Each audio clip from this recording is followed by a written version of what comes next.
E aí, esse dinheiro sai ou não sai? Pergunta uma trabalhadora doméstica sobre a possibilidade de renovação do auxílio emergencial em 2021. Mãe de 2 filhos e moradora do Parque Fernanda, subdistrito do Capão Redondo, na zona sul de São Paulo, ela foi beneficiada no ano passado pelo auxílio emergencial dobrado para mães chefes de família. A dúvida é a de milhões de brasileiros que ficaram sem a transferência emergencial de renda a partir de janeiro deste ano, no momento em que a pandemia volta a fazer mais de 1.000 vítimas por dia e o sistema de saúde de diversas capitais dá sinais de colapso. Na terça-feira, 26/01, o presidente Jair Bolsonaro, sem partido, voltou a negar a retomada do benefício. A palavra é emergencial. O que é emergencial? Não é duradouro, não é vitalício, não é aposentadoria. Lamento muita gente passando necessidade, mas a nossa capacidade de endividamento está no limite, disse a apoiadores, na entrada do Palácio da Alvorada, em Brasília.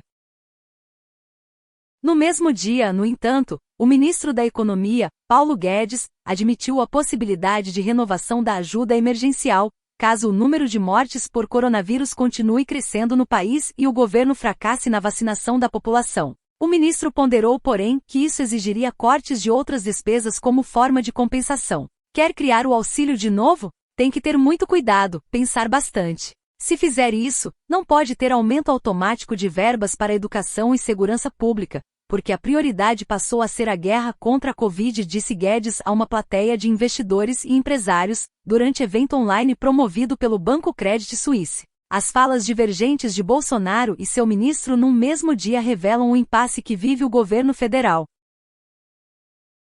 Por um lado, a piora da pandemia e a necessidade de renovação das medidas de isolamento social em diversos municípios minam o discurso do governo, de que a retomada da atividade econômica deve se dar em V, ou seja, recuperando-se de maneira tão rápida quanto foi a queda. Com isso, a esperada recuperação do mercado de trabalho fica comprometida e o risco de retorno à extrema pobreza de uma parcela considerável da população já é palpável nas primeiras notícias sobre a volta da fome em localidades mais pobres neste início de ano. Nesse cenário, prefeitos e governadores pressionam o governo pela volta do benefício, e os 2 principais candidatos à presidência da Câmara dos Deputados, Arthur Lira, PPAL, e Baleia Rossi, MDB-SP, já se declararam favoráveis à sua renovação, ainda que num formato mais enxuto e respeitando os limites da regra do teto de gastos, que impede que as despesas públicas cresçam acima da inflação do ano anterior.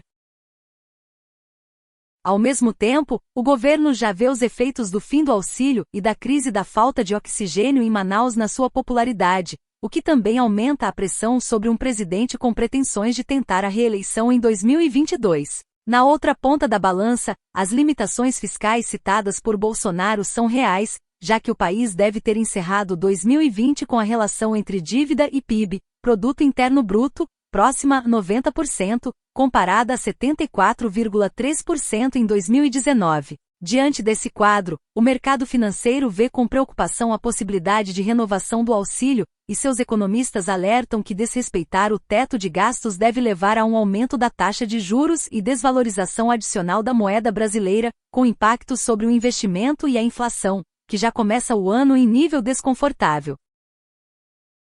Há espaço no orçamento para recriar o auxílio? Quanto a essa questão, os especialistas são unânimes. Mesmo com o grave desequilíbrio das contas públicas nacionais, existem soluções possíveis para retomar o auxílio emergencial, e sua eventual continuidade é uma decisão política. Quando olhamos para o mercado de trabalho, de fato há uma precariedade grande. A ocupação deve ter caído em torno de 10% no ano passado, e esse ano deve crescer menos de 2%, num cenário em que a recuperação da economia se mantenha, observa Felipe Salto, diretor executivo da IFI, Instituição Fiscal Independente do Senado Federal. Isso significa que vai haver um contingente grande de pessoas sem remuneração formal ou informal, o que justificaria a continuidade de algum tipo de auxílio, ainda que diferente e em menor proporção do que no ano passado, diz Salto. Essa é uma decisão política.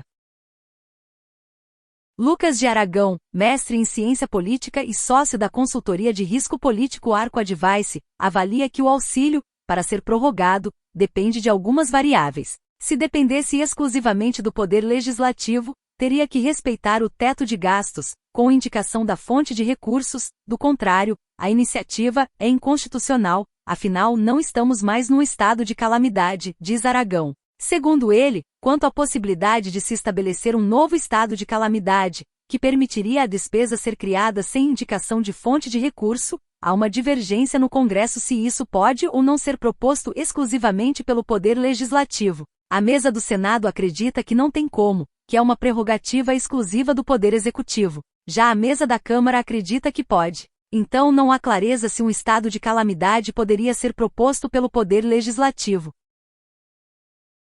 A visão do mercado financeiro para Rafaela Vitória, economista-chefe do Banco Inter, é necessário esse ano haver algum tipo de auxílio ou extensão do Bolsa Família. Mas, sob qualquer modelo, a nova ajuda não deve ser tão ampla quanto o auxílio de 2020, com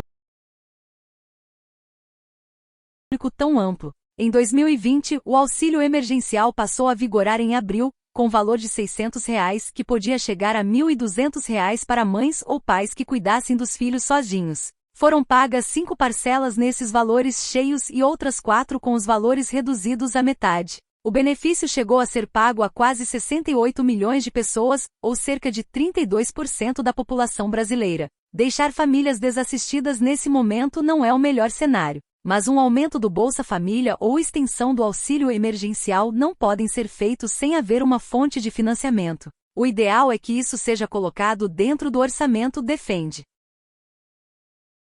Segundo ela, opções como renovar o orçamento de guerra ou criar créditos extraordinários via medida provisória não seriam bem recebidas. O teto fiscal serve como uma âncora para projetarmos o comportamento da dívida e o preço dela, pensando no risco Brasil. Na hora que você começa a burlar esse teto com medidas de flexibilização, volta a dúvida. Não sabemos até onde vai o tamanho da dívida, e com isso, os juros acabam subindo e o câmbio desvaloriza, porque gera uma incerteza no mercado. Juros altos significam menos investimento, menos consumo, então isso não é ruim só para o mercado financeiro, é ruim para a economia como um todo. Essa incerteza também assusta o investidor estrangeiro, então o câmbio pode voltar a desvalorizar se houver uma percepção de descontrole fiscal, e isso pode impactar numa alta da inflação. Se inscreva, curta, comente e compartilhe este vídeo para que ele possa chegar mais pessoas. Ative o sininho para receber mais notícias.